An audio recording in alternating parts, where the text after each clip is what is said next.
அனைவருக்கும் வணக்கம். இந்த வீடியோவில் பயிற்சி 1.4 நான்காவது கணக்குக்கு எவ்வாறு விடையளிப்பது அப்படின்றத பார்க்கலாம். அப்போ இந்த நான்காவது கணக்கில் y = x² என்ற வளைவரையிலிருந்து இங்கே தரப்பட்டுள்ள இந்த வளைவரையின் வரைவதற்கான படிநிலைகளை நம்ம எழுதணும். வளைவரையெல்லாம் வரையணும் அப்படின்னு அவசியம் கிடையாது. அப்போ அவங்க என்ன சமன்பாடு அல்லது வளைவரையின் சமன்பாடு கொடுத்துருக்காங்க அப்படின்னு பார்த்தோம்னா y = x² அப்படின்ற வளைவரை கொடுத்துருக்காங்க. இந்த வளைவரையின் வடிவம் எப்படி இருக்கும் அப்படின்னு நமக்கே தெரியும். ஏற்கனவே நம்ம 10ஆம் வகுப்புலேயே இதுக்கான வளைவரையெல்லாம் வரைவதற்கான முறைகளை படிச்சிருக்கு கிராஃப்ல. அப்போ y = x² என்பது அந்த வளைவரை எப்படி போகும் அப்படின்னு பார்த்தீங்கன்னா ஆதி புள்ளி வழியாக வெட்டிக்கிட்டு போகும். x அச்சும் y அச்சும் வெட்டும் புள்ளியான இந்த ஆதி புள்ளி வழியா வெட்டிக்கிட்டு மேல் நோக்கி திறப்புடைய ஒரு பரவளையம். அப்ப இந்த பரவளையத்தை நம்ம நேரடியா வரைஞ்சிக்கலாம். இந்த வளைவரையை நேரடியா வரைஞ்சிக்கலாம். இதுதான் y = x² அப்படின்ற சமன்பாட்டுக்கான வளைவரை.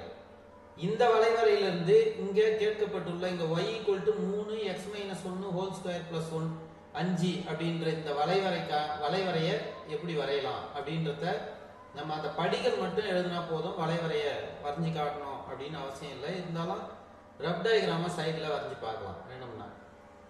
அப்போ முதல் படி என்ன அப்படின்னு பார்த்தீங்கன்னா y = x² அப்படின்னு இங்கே ஒரு வளைவரை இருக்கு.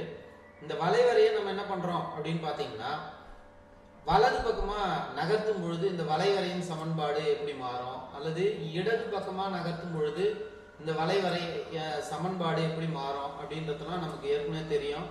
இருந்தாலும் இப்ப பாத்தீங்கன்னா இந்த வளைவரைய நான் வலது புறமா நகர்த்தும் பொழுது என்ன ஆகுது அப்படின்னு பாத்தீங்கன்னா இங்க சமன்பாட்டுல எக்ஸோட எக்ஸ்ல இருந்து கழித்தலா போடணும். எத்தனை அலகுகள் வலது புறம் நகருதோ அத்தனை அலகுல பிராக்கெட்டுக்குள்ள எக்ஸ் மைனஸா போடணும். வெளியே ஸ்கொயர் பிராக்கெட்டுக்கு வெளியே ஸ்கொயரா போட்டுக்கலாம். இது நம்ம ஏற்கனவே 1 மற்றும் 2வது கணக்குல பார்த்துருக்கோம். உதாரணத்துக்கு இதை நான் இன்னும் நகர்த்திக்கிட்டே போனா இப்ப 2ல கொண்டு போய் இந்த வளைவரை வச்சோம்னா இதனோட சமன்பாடு என்ன ஆகுது அப்படின்னு பாத்தீங்கன்னா x-2² அப்படின்னு வருது. அப்போ இதே சமன்பாட்டை இடது பக்கமா நகர்த்த இந்த புள்ளிகள்லாம் என்ன ஆகும் அப்படின்னு பாத்தீங்கன்னா உதாரணத்துக்கு மைனஸ் சைட்ல வச்சா இந்த வளைவரையின் சமன்பாடு என்ன ஆகுது அப்படின்னு பாத்தீங்கன்னா இடப்புறமா ஒரு அலகுகள் நகர்த்தினா இங்க பிளஸ் போடணும், x+1² அப்படின்னு போட்டுக்கணும். அப்ப நம்ம இந்த கணக்குல நம்ம என்ன பண்ணிருக்கோம் அப்படின்னு பாத்தீங்கன்னா வலது பக்கமா நகர்த்தோம். ஏன்னா நமக்கு இந்த சமன்பாடு தான் கேட்டிருக்கு.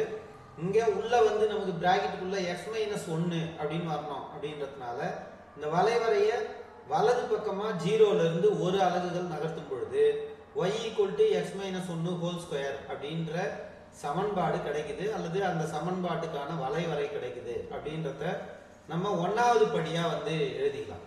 அப்போ படி 1 என்னன்னா y = x-1² இன் வளைவரையானது இந்த வளைவரையானது y = x² இன் வளைவரையை ஒரு அலகு வலப்புறமாக நகர்த்துவதால் கிடைக்கிறது அப்படின்ற முதல் படியை நம்ம எழுதிடலாம்.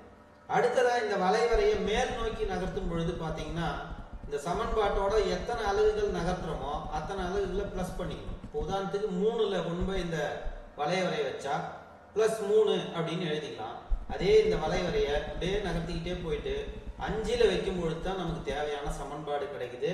therefore இதுக்கான படி என்ன, 2வது படி என்ன எழுதிக்கலாம்னா y = x-1² + 5 இன் வளைவரையானது y = x-1² இன் வளைவரையை இங்க 1ல இருந்த வளைவரையை மேற்புறமாக 5 அலகுகள் நகர்த்த கிடைக்கிறது அப்படின்றத 2வது படியா எழுதிடலாம். அடுத்ததா இந்த வளைவரையின் சமன்பாட்டில் பாத்தீங்கன்னா 3ஆல பெருக்கணும். அது எப்படி கிடைக்குது அப்படின்னு பாத்தீங்கன்னா இந்த வளைவரையானது 3ஆல பெருக்கும் பொழுது y அச்சை நோக்கி நெருங்குகிறது அப்படின்னு அர்த்தம்.